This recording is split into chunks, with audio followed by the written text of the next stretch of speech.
ഗുരുവായൂർ അമ്പലവും ഉണ്ണിക്കണ്ണനും കൃഷ്ണ ഗുരുവായൂരപ്പ എന്ന് വിളിക്കാത്ത മലയാളികളുണ്ടോ?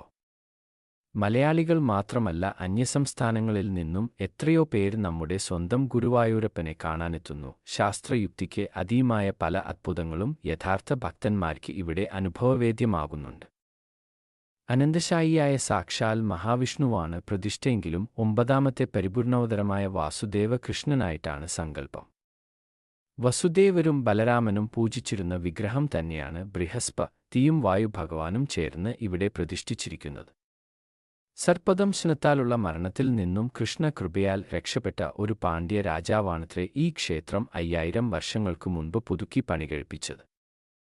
മേൽപ്പത്തൂർ നാരായണ ഭട്ടതിരി, പൂന്താനം കുറൂരമ്മ, വില്വമംഗലം സ്വാമിയാർ, അഞ്ഞം മാധവൻ നമ്പൂതിരി, വൈദ്യമഠം വലിയ നാരായണൻ നമ്പൂതിരി തുടങ്ങിയവർ നിഷ്കാമ ഭക്തിയുടെ മകുടോദാഹരണങ്ങളായിരുന്നു.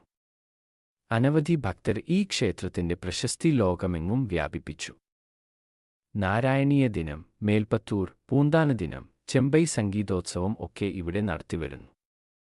50 വർഷത്തോളം ഭഗവാന്റെ തിടമ്പറ്റി ഒടുവിൽ ഏകാദശി നാള് മൃത്യുവരിച്ച ഗുരുവായൂർ കേശവന്റെ കഥ സുപ്രസിദ്ധമാണല്ലോ. ഗീതാഗോവിന്ദത്തെ അധികരിച്ച് കൃഷ്ണനാട്ടം നിർമ്മിച്ച മാനവേദൻ നമ്പൂതിരിയുടെ ഓർമ്മയ്ക്കായി കൃഷ്ണഗീതി ദിനവും കൊണ്ടാടുന്നു.